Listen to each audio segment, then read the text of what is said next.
From concrete bunkers to vast underground railways, machine guns capable of firing thousands of rounds a minute, to precision lasers able to instantly neutralize a threat, intercept fighters to armor plating. The machinery of war with the ability to attack are almost worthless without the machines that protect. Without defense, there would be no battle, only surrender. This is the story of defense.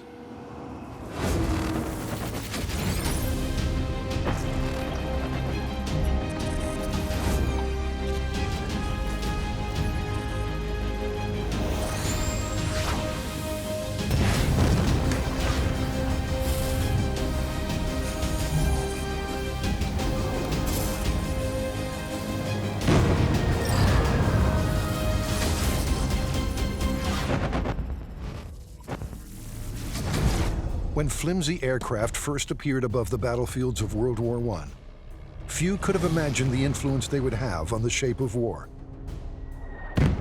In less than 20 years, they went from curiosities to weapons of incredible destructive force. World War II had initiated a new chapter in aerial warfare. And to combat that threat, nations on both sides looked to ways to defend their airspace, in the air and from the ground. Amongst the German arsenal of anti-aircraft weapons were a variety of small-caliber light artillery pieces for low-level attacks. For aircraft operating at higher altitudes, it had developed a weapon that became simply known as the 88. A supreme anti-aircraft gun that had two aims. The first was to keep the bombers high, rather than letting the bombers come lower and be more accurate. And the second was to kill bombers.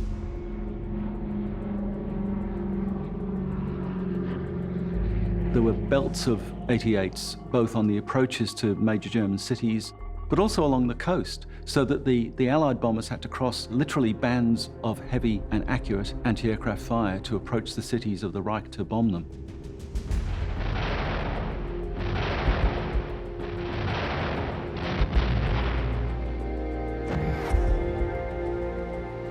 The secret of the 88's power lay first of all in its caliber.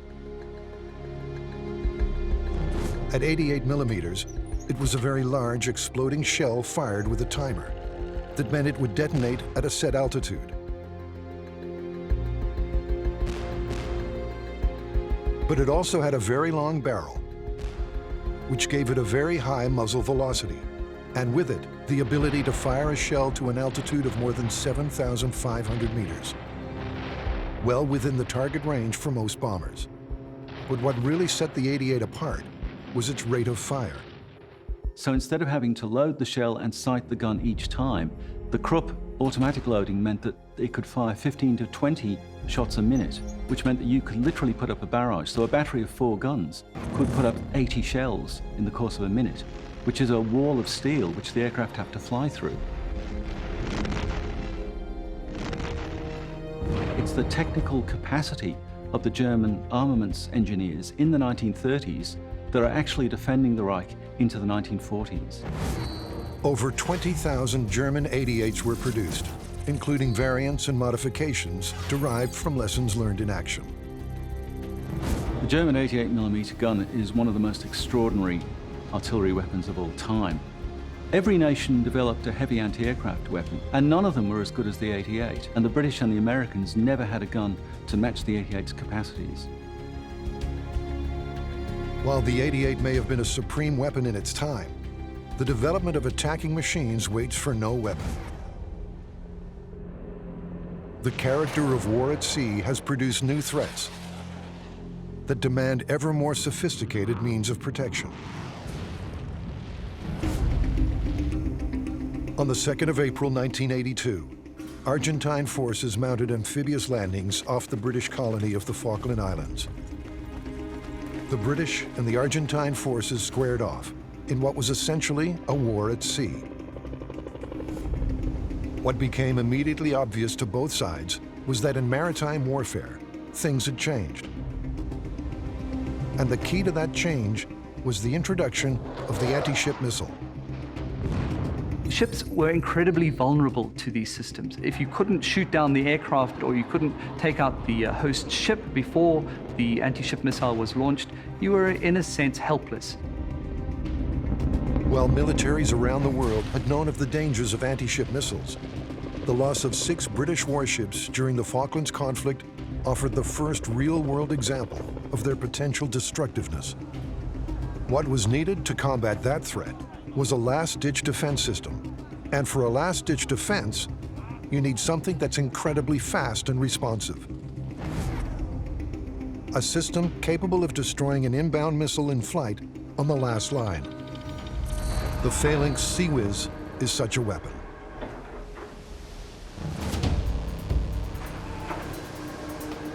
The Phalanx is an automated close-in weapon system built around the Vulcan 6-barrel Gatling autocannon. In use since the late 1950s on U.S. attack aircraft, the Vulcan fires heavy 20mm shells at the astonishing rate of 4,500 rounds per minute. Housed in an entirely self-contained turreted mounting, the gun is linked to an automated radar fire control system that enables it to automatically seek, detect, track, and engage incoming targets. A task it can perform entirely autonomously. It doesn't require a human in the loop. It will simply pick up the target, fire at it, and destroy it. And because it has this enormous rate of fire, it's effective against things like incoming anti-ship missiles, but even large artillery shells.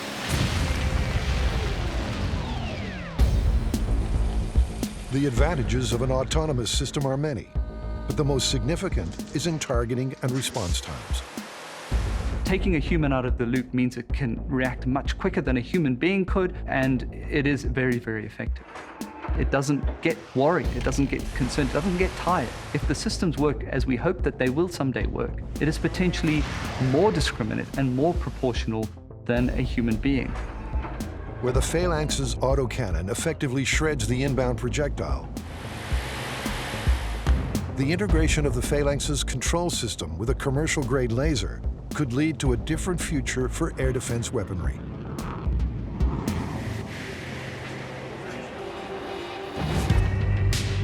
To the untrained eye, it looks like a telescope, and the operators sitting behind a screen look as though they're playing a video game. But this is no game. Lasers are at last entering military service, and warfare will never be the same. It is the laser weapon system, or LAWS.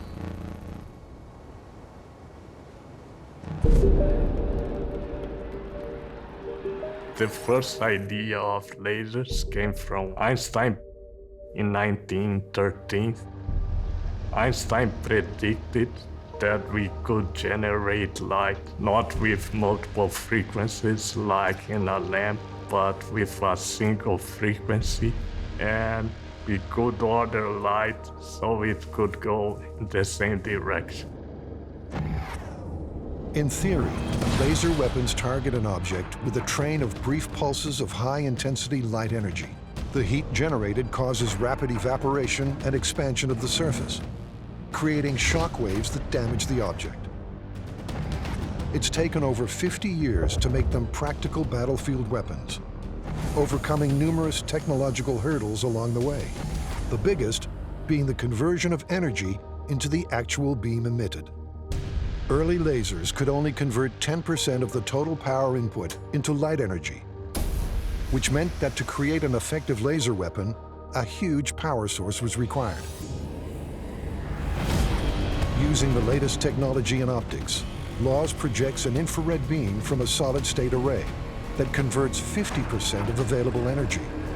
And when its beam is tuned to high output, it can affect the structural integrity of aircraft, burn holes in the hulls of small boats, heat artillery shells in midair, causing them to explode, or heat storage containers at a fuel dump until the fuel ignites.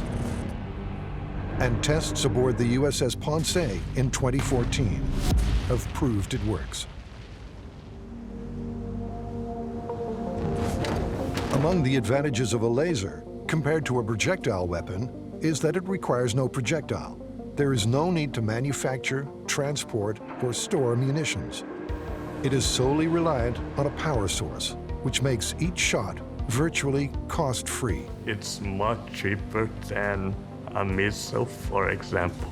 If you fire a missile, it may cost $100,000 or $1 million. And with a laser shot, it can cost like $2 or $1. Lasers may never totally replace other weapons. An international agreement means they can't be used to target individual people. Still, for targeting practically everything else, the time of lasers is finally coming. It's warfare at the speed of light. We may well see near-future wars in which autonomous robot drone swarms are attacking a target and being shot down by lasers. It sounds like science fiction, but it's really happening.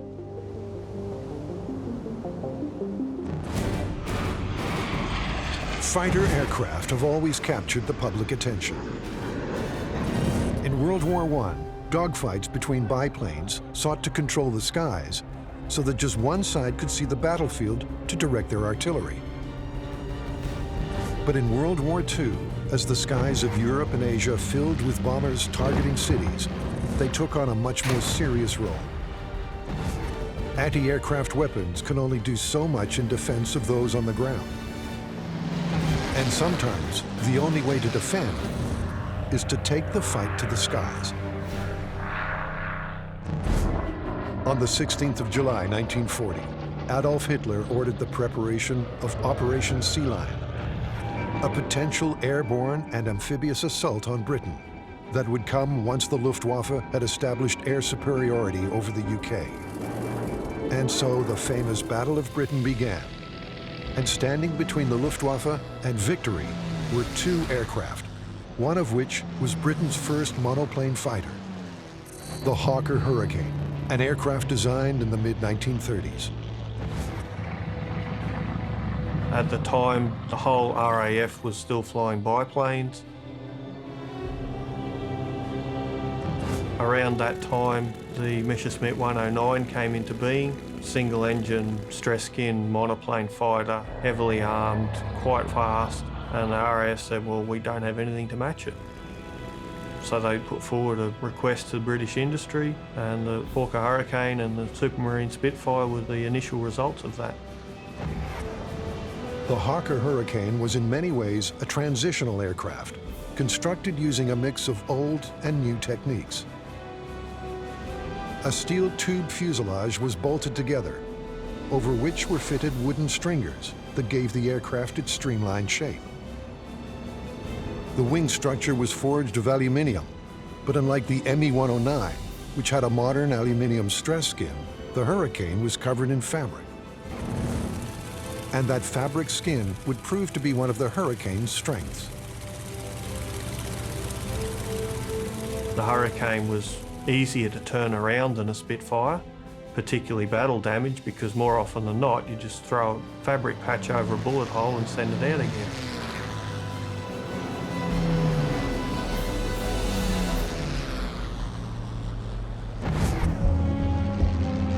While the Hurricane was an impressive fighter, it could not have won the Battle of Britain alone. The German Messerschmitt 109 was simply too fast. Hurricanes, supreme against incoming bombers, needed to fight alongside an aircraft that could match the capabilities of their Messerschmitt escort. That aircraft is perhaps the best remembered fighter of World War II, the SUPERMARINE Spitfire. Where the Hurricane had been something of a compromise between old and new, the Spitfire heralded an all-new method of building fighter aircraft. It was an all-metal design with a monocoque frame and aluminium alloy stress skin covering the outer surfaces, making the Spitfire incredibly light and streamlined, contributing to its legendary maneuverability.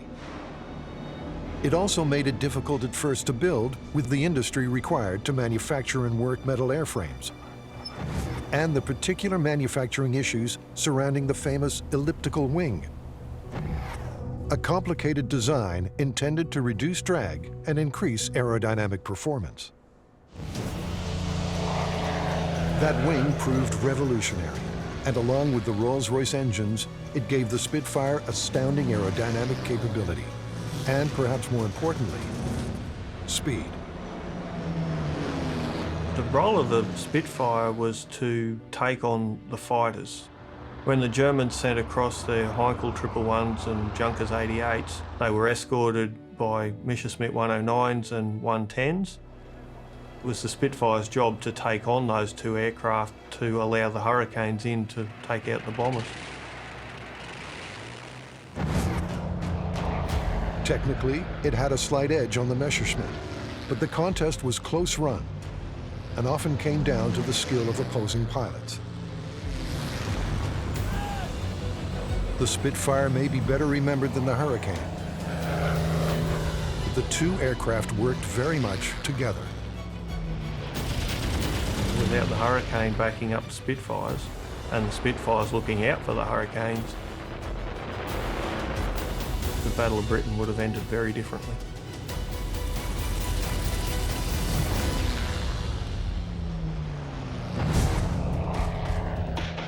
When the Spitfire and the Messerschmitt did battle in the skies above Britain, they were among the fastest aircraft of their time.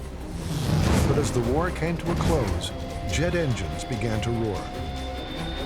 And within less than 5 years, in the skies over Korea, a new jet aircraft dominated, the technologically advanced MiG-15.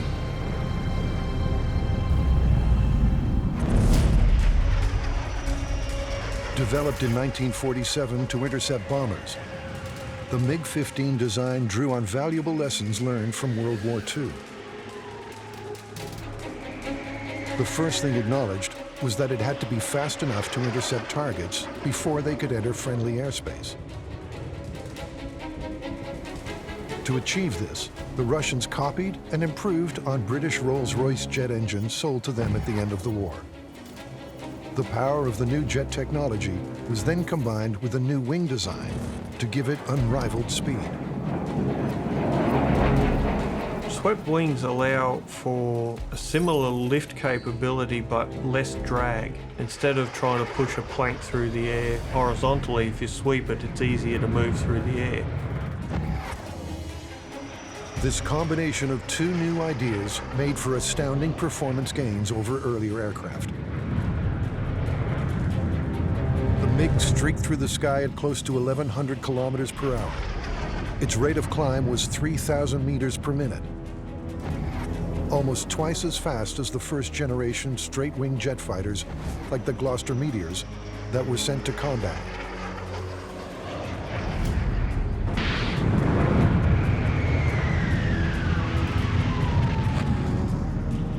And where the MiG also shone was in armament.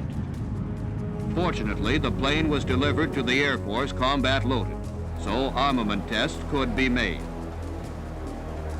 The Russians had learned during World War II that aircraft equipped with machine guns simply couldn't inflict sufficient damage to cripple large aircraft. And so the MiG-15s were equipped with one 1.45-inch and two 9-inch cannons. As a result, when MiG-15s began mauling B-29 superfortresses, the effect was as startling to the Americans as it was devastating.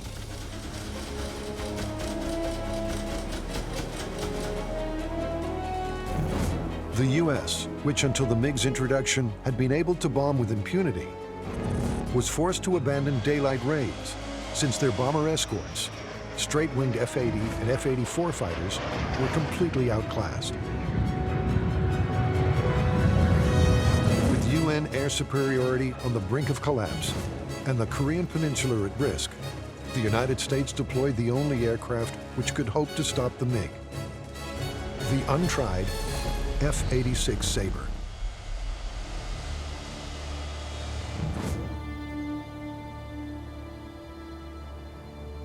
The MiG-15, though incredibly capable, was a jet aircraft that had been built in a similar way to aircraft from World War II. Still very much a mechanical airplane, in that all of the control surfaces were operated by wires and pulleys connected to the flight stick. The F-86 SABRE, by contrast, was an all-new aircraft design that attempted to apply the very latest developments in aerodynamics, avionics, and jet engine technology in a single package. It's the first American aeroplane to have full powered flight controls. So the ailerons and elevators are controlled hydraulically via electrical signals and multitude of valves and switches. And it's a very complicated system, but very advanced for its time. The main role of the SABRE was to combat the MiG-15s, and they were fairly evenly matched depending on the altitude that the fight took place. At lower altitudes, the MiG was more capable. It was a more aerobatic aeroplane at low altitude. Despite the SABRE's disadvantage at low altitude, the two aircraft proved to be fairly evenly matched in performance. The SABRE was slightly quicker, and although it couldn't fly as high or climb quite as quickly as its Soviet-made opponent, it could dive faster, was more aerodynamically stable, and importantly, it was fitted with the latest radar targeting system that automatically acquired enemy aircraft during high-speed dogfights.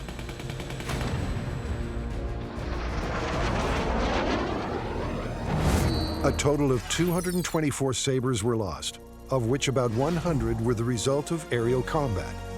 But they destroyed 566 MiGs, although the disparity between the two was lessened when the MiG was in the hands of an experienced Russian pilot. Regardless, and despite looking outwardly similar, it was the technologically superior SABREs which won the day. And just as agile aircraft are built to attack and defend bombers in the sky, on the sea, fast, high-powered vessels defend convoys and less mobile maritime assets.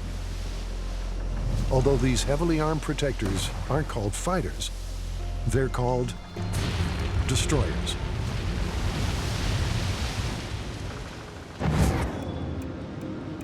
At the beginning of the 20th century, navies across the world had developed a fascination with torpedoes, which were considered the most feared weapons in maritime warfare. Every navy in the world had a fleet of torpedo boats, and the bigger navies a corresponding fleet of small, fast torpedo boat destroyers. In World War I, the war at sea very quickly evolved in a way that hadn't been expected. German submarines armed with torpedoes posed a constant threat, and a need arose for fast, well-armed vessels to protect the fleet and merchant ships from the menace. Vessels that could operate in heavy seas. In 1916, the British commissioned a design for a much larger torpedo boat destroyer that could fill the role and lead the existing destroyer fleet. The result was the V and W class.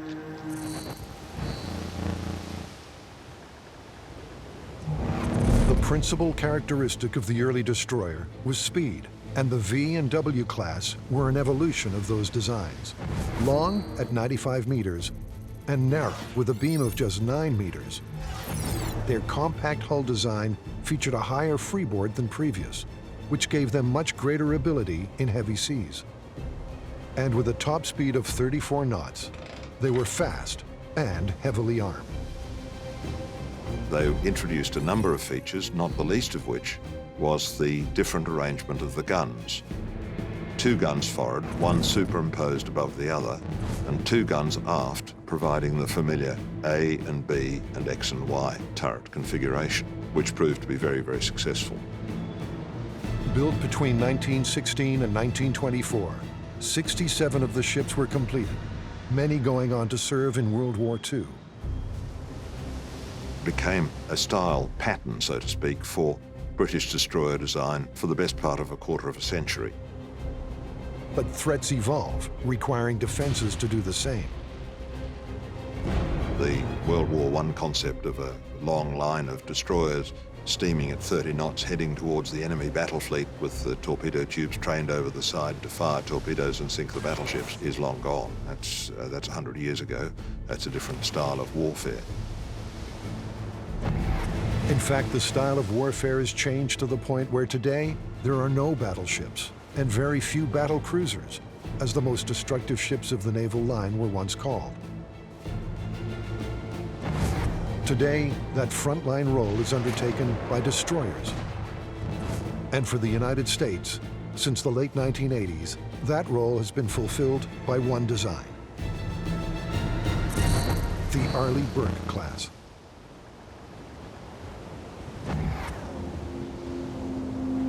Just like the destroyers of old, the Arleigh Burke are long, at over 150 meters, narrow, have a shallow draft, and a top speed in excess of 30 knots. But that is where the similarities end. It is a ship which, in many ways, is far more capable than a World War II cruiser. It is able to strike land targets at some distance. It can engage other ships. It can engage aircraft. It is able to control large areas of sea with modern fire control systems, and they're a powerful warship. Ships like the Arleigh Burke class are referred to as multi-mission destroyers, taking on the role of both defender and attacker. With Tomahawk cruise missiles for attacks on land-based targets, Harpoon anti-ship missiles, acoustic homing torpedoes for anti-submarine duties, a suite of short, medium, and long-range missiles designed to intercept enemy ballistic missiles at any stage of their trajectory, and the latest surface-to-air weapons, the Arleigh Burke class is an incredibly capable weapons platform, with a level of firepower that crews of the V and W class destroyer would have found unimaginable. But the capacity to attack is nothing without the ability to defend. The Arleigh Burkes incorporate elements of stealth design in the angled hull and the tripod mainmast, which make them more difficult to detect by anti-ship missiles. This is combined with the latest air and missile defense systems that can detect a golf ball-sized target as far out as 166 kilometers, giving it ample time to engage countermeasures. Should something get through, a suite of close-in weapons, including the Phalanx Sea Whiz, stand guard on deck. And an air filtration system makes the Arleigh Burkes the first U.S. warships designed to endure in the event of a nuclear, biological, or chemical war.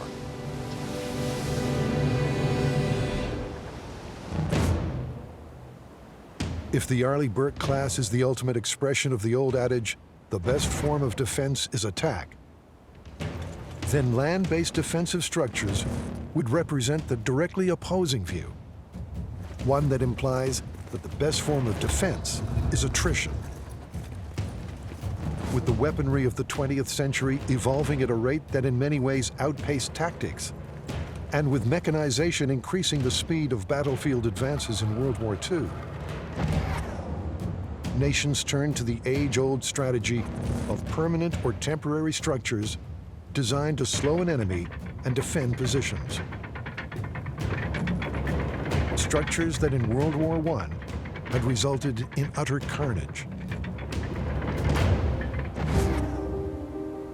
The last line of German defense in World War I was a 160-kilometer stretch of concrete bunkers and pillboxes in front of which stretched tracts of barbed wire that were at times 91 meters deep. It was called the Hindenburg Line.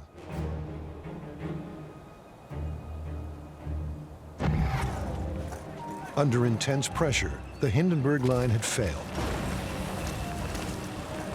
But it had provided enough resistance to encourage the French, alarmed at the possibility of renewed German aggression, to build their own defensive wall in 1930. The Maginot Line. Obviously, the French knew, especially from World War I, that you need a defensive position, a defensive posture. So the Maginot Line was a series of interconnecting pillboxes, you had tank ditches, you had physical obstacles in the way to try and deter somebody from coming through. The Maginot Line was not a single continuous structure. Instead, it was composed of over 500 separate buildings, each arranged according to a detailed plan. The key units were 50 large forts, or ouvrages, which were located within 14 kilometers of each other, along the borders with Germany and Italy. These forts were often connected using reinforced underground tunnels and were placed near enough to each other to provide interlocking fields of fire. The surface areas of these vast bases were protected by steel reinforced concrete, which was up to 3.5 meters thick, a depth capable of withstanding multiple direct hits from the largest artillery. They were fitted with steel turrets, domes that nestled on the ground when under attack, and elevated for firing.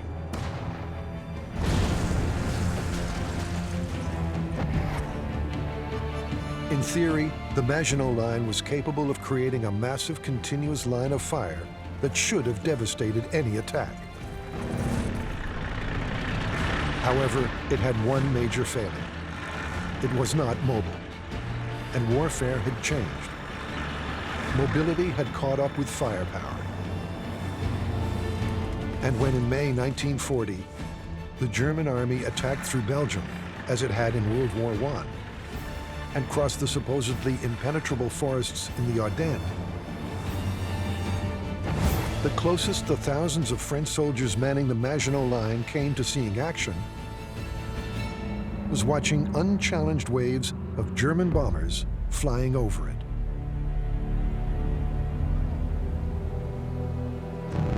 In 1942, there was only one way to attack Europe en masse, and that was by sea. And with Germany in almost total control of the continent, Hitler decided to keep it that way.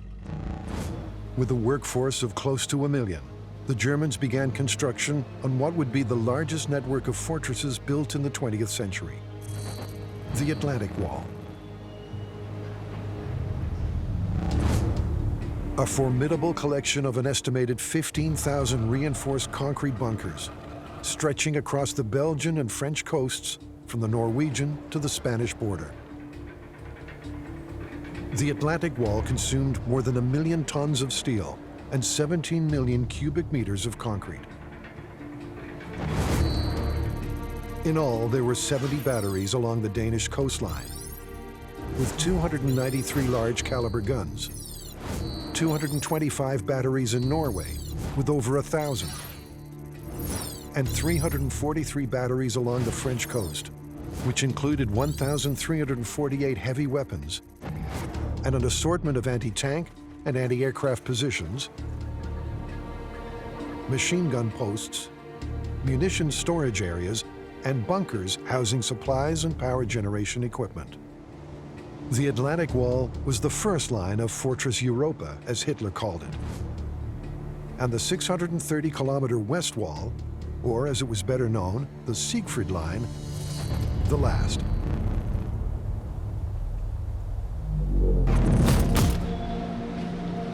Built between 1938 and 1940, the Siegfried Line incorporated more than 18,000 bunkers, pillboxes, and tunnels, stretching along the French border from the Netherlands to Switzerland. Designed to slow an offensive while reserves are brought up, the Germans knew the speed of tanks posed the greatest threat, and so a vast network of tank traps were central to the line's design.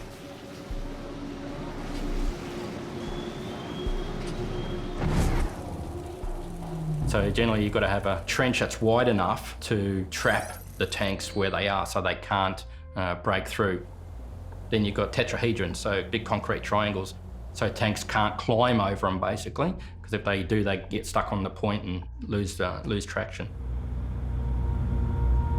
And like the barbed wire of World War I that was often laid to funnel troops to their death, the tank traps were designed to lure tanks to their destruction. But defensive walls can be breached with enough concentrated manpower in one location. And once breached, they can't be moved.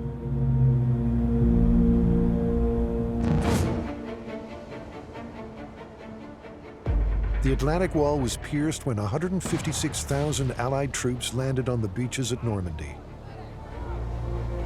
And thousands of ships and aircraft threw their might into General Eisenhower's Great Crusade. It marked the beginning of the end of Fortress Europa. And like the barbed wire of World War I, the Hindenburg Line, and the Atlantic Wall before it, the Siegfried Line offered some respite to retreating German troops, but eventually buckled under the weight of the Allied advance. Like its predecessors, it fell victim to the mobility of modern warfare and was overrun in early 1945. And with it, the Third Reich fell.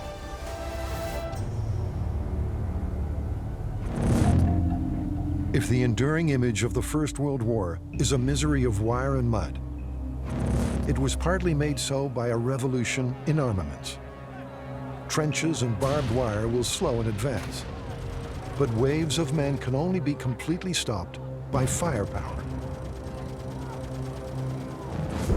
Hiram Maxim was a man of great curiosity, an inventor of a diverse range of items.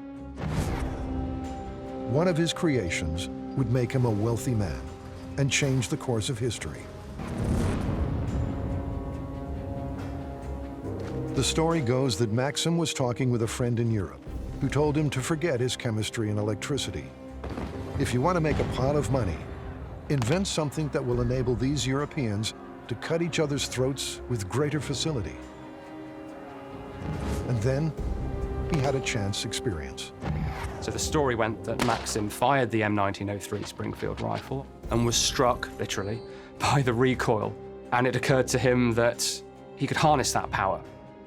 Maxim designed a system that took the force of the gun's recoil to operate it automatically by simply using the explosive energy from the firing of a projectile that would otherwise go into a rifleman's shoulder and have it drive the working parts backwards. Maxim conceived the idea of what we now know to be the machine gun.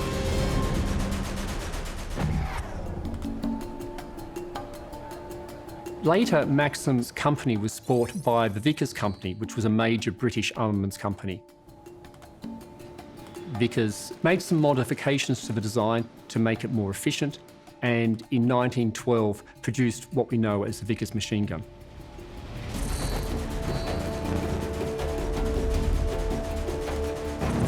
What they produced was a weapon that could continuously fire an extraordinary 450 rounds per minute.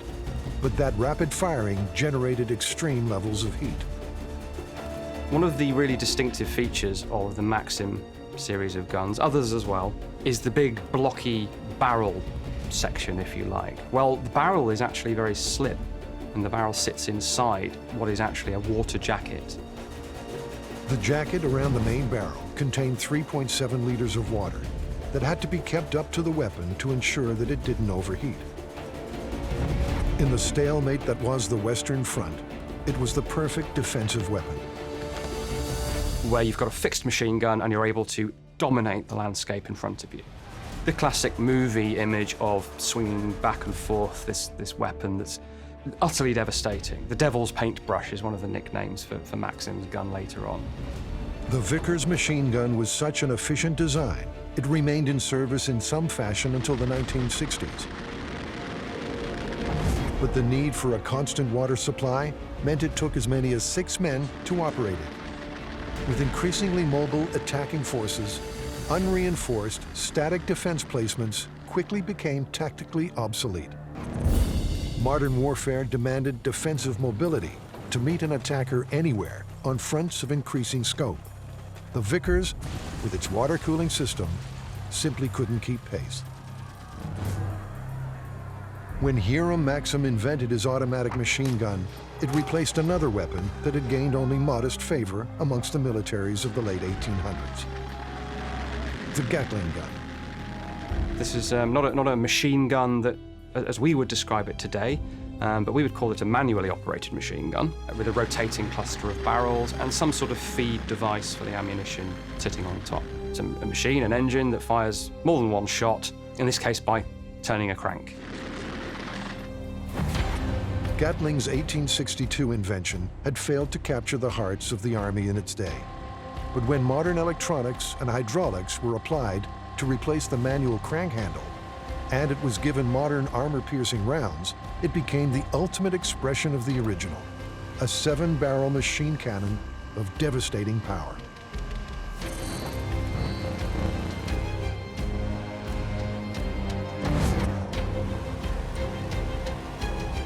Like so many modern weapons, the GAU-8 was designed in 1970 with a particular Cold War what-if scenario in mind. In this case, it was, what if the Soviet tank forces just happened to come over the horizon? The Americans decided they would need a fast, highly mobile anti-tank weapon to defend against the possibility. And when the GAU-8 was found to be effective against heavy armor, it was given its own high-speed delivery mechanism. The Fairchild Republic A-10 Thunderbolt II, commonly referred to as the Warthog. These things would scream in overhead and just destroy the armor, limiting the need to engage them tank to tank or to use anti-tank weapons, infantry anti-tank weapons. In practice, of course, the Cold War did not go hot. As an anti-tank tool, it kind of fell by the wayside. And the GAU-8, along with the Warthog, might have passed into the footnotes of history like the Gatling gun had it not been for the Gulf War, where it was used against Iraqi armor with devastating effect.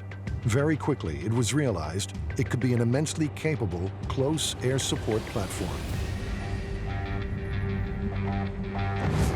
Not only will it penetrate tremendous amounts of armor or cover or anything you put in front of it, the energy being put forth by this is just so tremendous. The Avenger has an astronomical maximum firing rate of up to 4,200 rounds per minute. That's roughly 70 rounds a second. And its armor-piercing rounds are lethal. So it's projecting these huge 30mm in diameter shells, which are about yay long, and contain an immense amount of explosive potential. Everyone who's been in service anywhere near it loves the thing, and anyone who's faced it, I imagine, has feared it.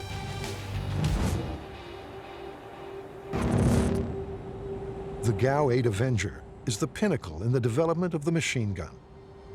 A line drawn from the defensive trench emplacements of World War I to close air support actions. And like all machines of war, they continue to adapt and evolve.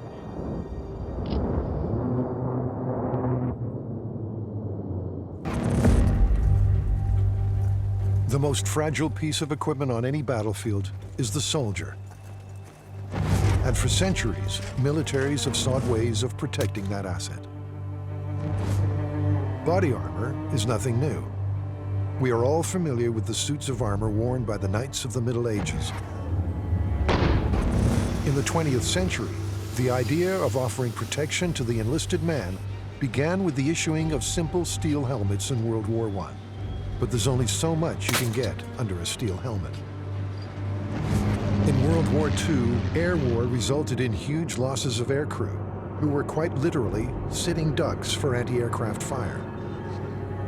From a growing need to defend the undefended came the genesis of what we now call the bulletproof vest. There was something called a flak jacket, and that was kind of the original name for a bulletproof vest.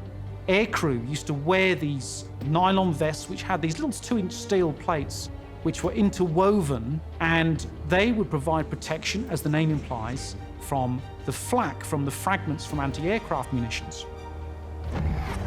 But they were bulky and extremely heavy. A problem solved in the early 70s with the discovery of Kevlar, a lightweight polymer 5 times stronger by weight than steel. Over time, ballistic protection that was being offered to troops was getting better and better. And at the same time, the burden to troops was becoming less. So the vests themselves were getting lighter. More protection, less weight. And as that evolution has continued, the bulletproof vest has been renamed.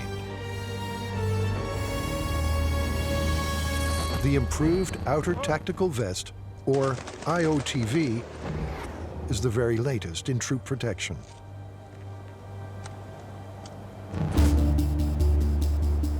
A medium-sized IOTV weighs 1.6 kilograms, down from 10 kilograms for a World War II flak jacket.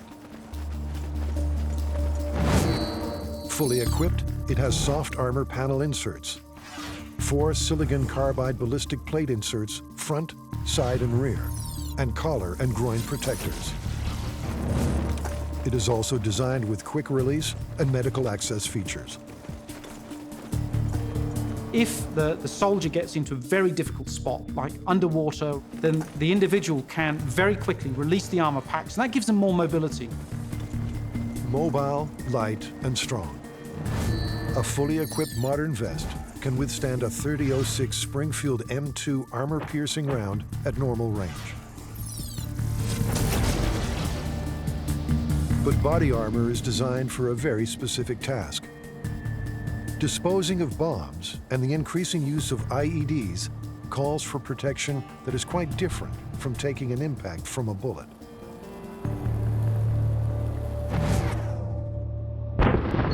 Most people wearing bulletproof vests in combat will probably be shot at from some distance, with a projectile optimized in shape to penetrate materials, a known threat.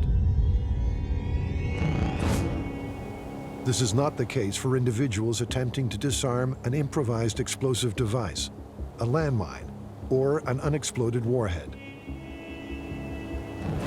Up close and personal, the soldier will potentially be exposed to fragments traveling at incredibly high velocity, possibly even 12,000 to 15,000 meters per second as they're accelerated by the explosion. But that threat can be countered by the advanced bomb suit. With a bomb suit, you've got to deal with a much more intense threat. It's of paramount importance to use thick materials that are able to deal with the loading that you get from an explosive blast. In the aftermath of the London Blitz, bomb disposal teams worked largely unprotected when neutralizing unexploded ordnance. In the decades since, suits have evolved to become sophisticated pieces of military equipment, designed to withstand extreme force, while allowing the wearer clear vision and mobility. Bomb suit is generally made from multiple materials. So we would use high-strength steels or ceramics to deal with the fragments that you would get from an exploding munition or an exploding IED.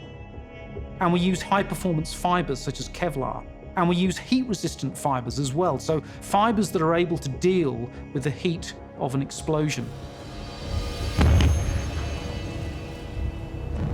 All of these materials combined can offer protection from the shrapnel of the explosion.